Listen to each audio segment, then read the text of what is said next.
Hello বন্ধুরা, তো তোমরা কেমন আছো? নিশ্চয়ই খুব ভালো আছো। আজকে আবার তোমাদের সামনে একটা নতুন ভিডিও নিয়ে চলে এসেছি। এটা হচ্ছে হোলি খেলার ভিডিও। তো হোলি খেলতে গেছিলাম আমার বাপের বাড়িতে, যেটা হলো চাকদা, নদিয়া ডিস্ট্রিক্টের মধ্যে পড়ে। তো তোমাদের একদম বর্ধমান থেকে ভিডিওটা তোলা হয়নি।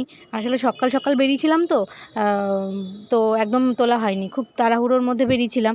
তো এটা হচ্ছে ব্যান্ডেলে এসে তো একটা ট্রেন অলরেডি ক্যান্সেল হয়ে গেছিলো। তো দেখতেই পাচ্ছ, বসে থাকতে থাকতে অনেকটা সময় কেটে গেছিলো। এবং তারপরে এই যে ট্রেন পেয়ে গেছি, নৈহাটি ট্রেন, এবং বসেই ছিলাম ট্রেনের মধ্যে, তোমরা দেখতেই পাচ্ছ। আর নৈহাটি ঢুকছে তখন, নৈহাটিতেও বেশি, ব্যান্ডেল থেকে নৈহাটি বেশি দূরত্ব না, দুটো স্টেশন, নৈহাটি ঢুকছে। তো তারপরে দেখো, আর কিছু তোমাদের সঙ্গে শেয়ার করতে পারিনি।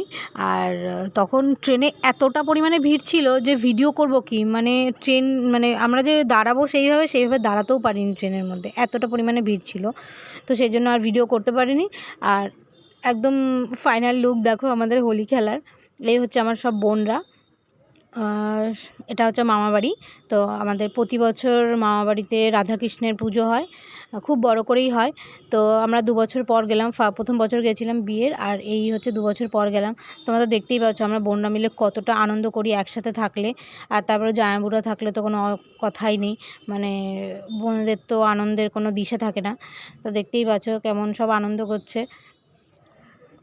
আর যদি আমার ভিডিওগুলো ভালো লেগে থাকে, অবশ্যই আমার ভিডিওটাকে লাইক, কমেন্ট, শেয়ার করো, এবং আমার চ্যানেলটাকে অবশ্যই সাবস্ক্রাইব করে দিও। ভালো থেকো সবাই। আরও সুন্দর সুন্দর ভিডিও নিয়ে তোমাদের সঙ্গে অবশ্যই আবার আসবো। আর ঘুরতে যাওয়া আমাদের এখনও ভিডিওগুলো শেষ হয়নি, তোমাদের সঙ্গে অবশ্যই আরও শেয়ার করব। এবং ভিডিওগুলো ভালো লাগলে অবশ্যই আমার চ্যানেলটাকে সাবস্ক্রাইব করে দিও। ওকে, টাটা, বাই বাই।